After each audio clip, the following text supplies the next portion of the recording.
So, the movie begins inside a quiet roadside diner, where Charlie walks in. Anna comes over to serve him.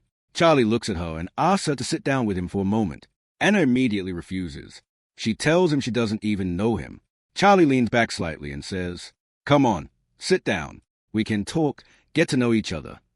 But something about him feels off. Anna feels uneasy, a strange tension creeping in. She places his coffee on the table and quietly walks away. Charlie finishes his drink in silence, then stands up and leaves the diner. Later that night, Anna finishes her shift and closes the diner. As she steps outside, she notices Charlie standing there in the darkness, smoking a cigarette. For a moment, a troubling thought crosses her mind. What if he's waiting for me? She quickly brushes the thought away and starts walking. But suddenly, Charlie stops her. He offers her a cigarette. Anna refuses without hesitation and continues walking, but then she realizes something disturbing. Charlie is following her. Her heart begins to race. Fear slowly creeps in, but she tries her best not to show it. Anna turns around and asks him firmly, "What do you want?" Charlie calmly replies, "Nothing." Anna frowns and asks, "Then why are you following me?" Charlie shrugs and says, "You're mistaken. I'm just heading to my car." But Anna isn't taking any chances. She has already pulled pepper spray out of her bag. Keeping her eyes locked on him, she tells Charlie to go ahead and walk to his car first. Charlie slowly begins walking toward his vehicle. But just as he reaches it, he suddenly turns around. In one swift motion, he pulls out a gun. He points it directly at Anna and forces her into the car. Anna is terrified. Her voice shakes as she desperately begs, "Please, please let me go. I have a little daughter." Charlie completely ignores her plea. Instead, he smirks and asks something disturbing. "Have you ever been with a handsome guy like me?" Anna quickly says no. Then, trying to save her life, she says desperately, "But I want to be with you. Just let me go tonight. Tomorrow we can meet for dinner. I'll dress up for you. We can go for a walk." Her voice breaks. "But please, I don't want to die." For a brief moment, strange thought begins swirling inside Charlie's mind. And then, without warning, he pulls the trigger. The gunshot echoes in the darkness as a bullet tears into Anna's stomach. The scene suddenly shifts, revealing something even more disturbing. Charlie has somehow gone back into the past, but not very far, only 1 hour earlier, to the exact moment when he first walked into the diner. He looks around and freezes. Anna is alive, standing there, perfectly normal, just like nothing ever happened. Charlie can't believe what he's seeing. His mind struggles to understand it. How did he go back in time? Completely confused, Charlie leaves the diner for a moment. But when he walks back inside, everything looks exactly the same. Every person is sitting in the same place, talking about the same things they were before. It's like time has reset itself. Charlie slowly walks back to the same table where he sat earlier. And just like before, Anna walks over to serve him. Trying to confirm what's happening, Charlie asks for the date and time. Anna casually tells him. Then Charlie asks something strange. "Do you remember me at all?" Anna looks confused. "Have we met before?" she asks. Charlie becomes even more unsettled. None of this makes sense. He places his order with Anna. After she walks away, Charlie stands up and approaches a man sitting at the opposite table. He tries to start a conversation with him, but something is very wrong. The man doesn't respond. It's as if he cannot see Charlie or even hear him.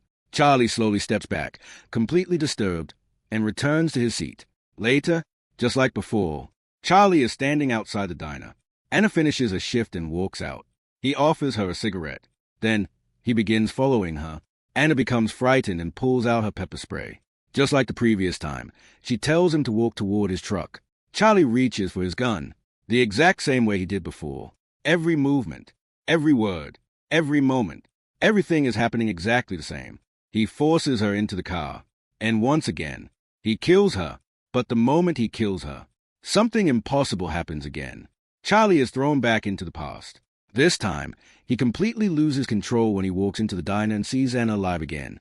Now he realizes a terrifying truth. He is trapped inside a time loop. Furious and confused, Charlie begins shouting at everyone in the diner. He accuses them of messing with him. In his mind, Anna must already be injured and just pretending nothing happened. So Charlie pulls out his gun. He points it directly at her. He demands that she show him her stomach, the place where he shot her. But Anna is perfectly fine. No wound, no blood, nothing. Charlie's mind spirals deeper into confusion. The people inside the diner believe Charlie is about to harm Anna, so one of the customers reacts quickly. He pulls out a gun and shoots Charlie. Charlie dies instantly, but the moment he dies, the nightmare begins again. Charlie is thrown right back into the time loop. Furious, he yells at the man who shot him, "You shot me." But the man looks completely confused. He has no idea what Charlie is talking about. Now filled with rage, Charlie storms outside and gets into his truck. Charlie starts his truck, hoping to leave everything behind. But the moment he drives away, he is suddenly thrown back into the past again. Once more, he finds himself returning to the same diner. Again and again and again, Charlie tries everything he can to escape. He drives away. He runs. He changes his actions. But every single time he tries to leave, the loop resets. Slowly, the horrifying truth becomes clear. Charlie is trapped inside a time loop. At first, he tries to fight it, but eventually, the pressure becomes too much. In a fit of rage, Charlie pulls out his gun and starts shooting the people inside the diner. Gunshots echo through the room, but it changes nothing. The time loop restarts once again. Now Charlie finally understands the rules. Every time he tries to escape, every time he changes something too drastically, the loop resets. So this time, Charlie decides to do something different. He decides to stay inside the diner and behave exactly like he did the first time. He walks in and sits down again. Soon, he notices the same quiet man sitting nearby. Charlie approaches him, but just like before, the man doesn't respond. Charlie leans closer and says quietly, "If you're stuck in a time loop, tell me. Maybe together we can figure out a way out of this." But the man completely ignores him. That only makes Charlie more irritated. He walks away and sits next to a couple. The moment they see him sit down, both of them panic. Charlie calmly says, "Relax. I just want to get to know you." As he talks to them, Charlie learns something interesting. The two of them are not married. They are secretly having an affair. A twisted smile spreads across Charlie's face. He leans toward the man and whispers, "Your wife sent me here to kill you." The couple instantly panics. Then Charlie bursts into laughter. "Relax. I'm just kidding." He stands up and walks away. Next, he sits beside two nurses. The nurses clearly feel uncomfortable with him sitting there, so they quickly get up and leave. Charlie eventually walks outside. And just like that, the loop starts again. Now Charlie feels angry at the two nurses. During the previous loop, he had noticed something important. One of the nurses always leaves the restroom first. So in this new loop, Charlie quietly waits outside the restroom. The moment the nurse walks out, he kills her. And then, something unexpected happens. The loop does not restart. For the first time, the cycle doesn't reset. Charlie suddenly feels a wave of panic. Thinking quickly, he drags a nurse's body and hides it inside a laundry cart. He is just about to move the cart away, when a man suddenly walks up to him and says, "This cart is mine." The man says it firmly. Charlie freezes for a second, then casually hands a cart over. The man rolls it away, unaware of what's hidden inside. Both of them walk off in different directions. Charlie had originally planned to dump the body in the trash. But before he can do anything else, the other nurse suddenly comes looking for her missing friend. She looks worried, almost panicked. Charlie calmly tells her, "I didn't see anyone, but I do have a truck. If you want, we can drive around and look for her." The nurse hesitates, but then agrees. She thanks him. They both head back toward the diner. But outside, we discover something even darker. Charlie has also killed the man who took the laundry cart. He murdered him just to hide the body properly. After dumping both bodies, Charlie calmly returns to the diner. This time, he sits beside two men who are discussing a serial killer. Charlie casually joins their conversation, acting like he's their friend. To blend in, he orders beers for them, but Anna quickly interrupts. She tells them if they want beer, they should go to a bar, because this place is just a diner. At that exact moment, the frightened nurse rushes inside. She tells Anna that her friend is missing. Then she adds something important. Charlie was outside. When it happened, everyone's attention slowly shifts toward him. But Charlie doesn't panic. Instead, he calmly stands up and walks over to the cheating couple. Without warning, he suddenly pulls out a knife. In a violent burst of rage, he slashes the girl's throat. Blood spills across the floor. Charlie looks at the man beside her and says coldly, "What you're doing is a terrible sin." Then he kills a man too. The other nurse tries to stop him, but Charlie immediately points his gun at her. The entire diner falls silent. He turns to a man named Sam and warns him not to reach for his gun. Then Charlie slowly looks around at everyone and says, "I could kill all of you right now." He pauses, but that wouldn't be fun. Just then, the chef quietly approaches from behind. Before Charlie can react, the chef attacks and kills him. The moment Charlie dies, the nightmare begins again. The loop resets, and once again, Charlie is sitting across from the same quiet man. Charlie stares at him and says angrily, If you're God, and that's why you won't answer me, then listen carefully. His voice becomes darker. Get me out of here. Then he adds something chilling. Imagine what a shark would do inside a fish tank. He slowly pulls out his knife. It would eat them all. Charlie stands up, and just like that, he begins stabbing everyone inside the diner. One by one. Brutally. Violently. No mercy. But even after killing every single person inside the diner, the loop still restarts. Again. And again. And again. The nightmare continues through countless loops. Sometimes Charlie kills everyone. Other times, the chef fights back and kills Charlie instead. But it doesn't matter. No matter what happens, the loop always begins again. Charlie is a twisted killer, someone who actually enjoys hurting people. Over countless loops, he has murdered everyone in the diner in every way imaginable. But after trying every possible idea, even Charlie grows tired of killing. By now, he has heard the same conversation so many times that he has memorized every single word Anna says.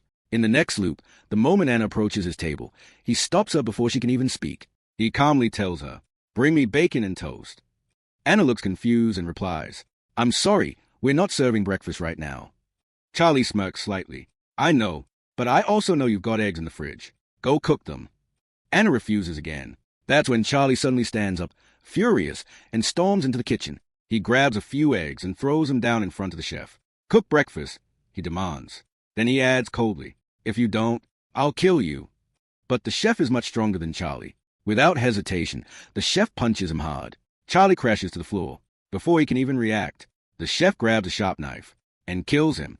After that, a strange new pattern begins within the time loops.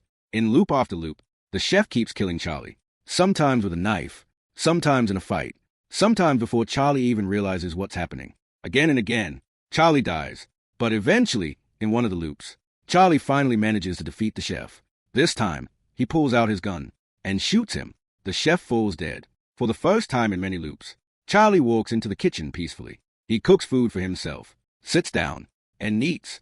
After finishing his meal, Charlie quietly lifts the gun and shoots himself. The moment he dies, everything resets again. Charlie returns to the very beginning. He walks into the diner once more, but this time, he looks completely broken. After experiencing so many endless loops, he is on the verge of tears. Charlie sits down slowly, and suddenly, he notices something strange. Something has changed. There's an old man sitting inside the diner. Charlie stares at him and asks, "Who are you?" But suddenly, the old man vanishes. Just like that. Moments later, Anna walks over to him again. Charlie looks exhausted and says, "Stop it. I'm done with all of this."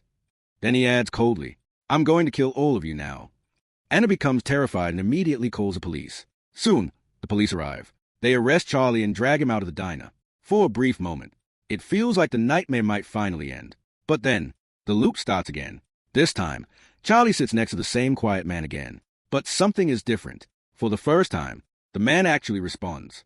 His name is David. David looks at Charlie and says calmly, "I thought you were brave, but you started crying." Charlie desperately asks him, "What do I need to do to escape this place?" "I'll do anything. I've even tried killing everyone." David replies quietly, "You killed everyone with too much noise." Then he adds, "Try killing them quietly." Charlie slowly stands up. This time, he moves silently through the diner. One by one, he sneaks up behind people and breaks their necks. No gunshots, no screaming, just silence. Soon, everyone in the diner is dead, except one person. Anna. Terrified, Anna runs into the kitchen. Charlie follows her slowly. In a strangely calm voice, he tells her, "Look, you're the last one." Then he whispers, "If I kill you, I'll finally be free." Just then, another waitress arrives to finish her shift. In the loops before, Charlie shoots her. He stabs Anna to death. But once again, the cycle resets. A new loop begins. But this time, something is different. For the first time, he sees a priest. The priest looks at him and asks, "What did you learn?" Charlie's voice is hollow, exhausted. He replies, "I just want to go home." The priest asks again, "Why do you think you are here?" Charlie finally breaks. "Because I have done so many bad things. This is my punishment, and I want to be free." The priest opens his Bible. He reads a verse explaining that we, all of us, have the power to choose our fate. Hearing this, Charlie begins to cry. The priest hugs him, a moment of true human connection. Charlie whispers, "I have to leave now. I will ask God for forgiveness. I will do good things. But what can I do for now?" The priest looks him in the eye and tells him, "Start over." The world blurs. The loop restarts. Charlie returns to the diner, but he is a different man. He starts being nice to everyone. He chooses a different chair. In every previous loop, 3 drug addicts arrive to bother Anna. This time, he stops them at the door. He doesn't reach for his gun to kill. He shows it only to protect, and politely asks them to leave so Anna stays safe. He speaks kindly, even to them. He says, "If you want, I can book you a ride home." He enters a diner and politely orders from Anna. She takes his order with a smile. He walks up to the 2 nurses and thanks them for their hard work. A simple compliment that makes them happy. Then he turns to the couple cheating on their partners. He speaks from the heart. "I don't know what your issues are at home, but you should be loyal. My father was a bad man. He cheated on my mom. Because of him, I became a bad person. I do not want your children to be hurt by your actions." The couple sits in silence. They feel the weight of his words, and they leave, feeling ashamed. Charlie looks everywhere for the priest, but he is gone. The 2 mysterious men who appear in every loop arrive. This time, Charlie is friendly. They sit. They eat dinner together. After the meal, Charlie steps outside for a smoke. Just then, Anna comes out. Her shift is over. She asks him for a cigarette, and for the first time, they have a real, nice chat. While they talk, Charlie walks toward his truck. Anna looks at the vehicle and asks, "Is this your truck?" Charlie looks at the life he's trying to leave behind, and replies, "Yes." Anna looks at him and asks for a ride. He agrees. For the first time, he leaves his gun outside the truck. He is confused, moved, because a girl is finally trusting him. Anna gets closer. The moment feels human. But then, the darkness returns. Once again, Charlie stops her. He kills her. He waits for the world to blur, waiting for the loop to reset. But the loop doesn't start. The scene cuts to a cold, sterile science lab. We realize then that none of it was real. The diner, the desert, the priest, it was all a simulation playing out inside Charlie's mind. As he wakes up, he screams, a raw, visceral sound of a man lost in his own head. He looks up to see the priest and Anna, but they aren't who he thought they were. They are scientists standing over him. Charlie is a criminal. This entire hell was a test designed to monitor his behavior, to see if he would choose a different path if given the chance. But Charlie failed. Over and over, he showed the same violent instincts. He proved he hasn't changed. Because of his failure, his prison sentence is increased. We learn the truth about the others, too. David and the 2 men from the diner, they are criminals just like him. They are all trapped in the same mental prison, their simulations bleeding into each other's minds. The woman behind the project presents her work to the world. She speaks of safety, of stopping dangerous men from ever being freed. She calls it justice. But others see a nightmare. They see a cruel, endless punishment hidden inside the human mind. At the very end, Charlie is put to sleep once more. But the tests have been too harsh. His mind is breaking. As the drug kicks in, blood starts leaking from his eyes. His brain is failing, but the machine doesn't care. The drug takes hold, the diner reappears, and Charlie goes back into the loop. The movie ends.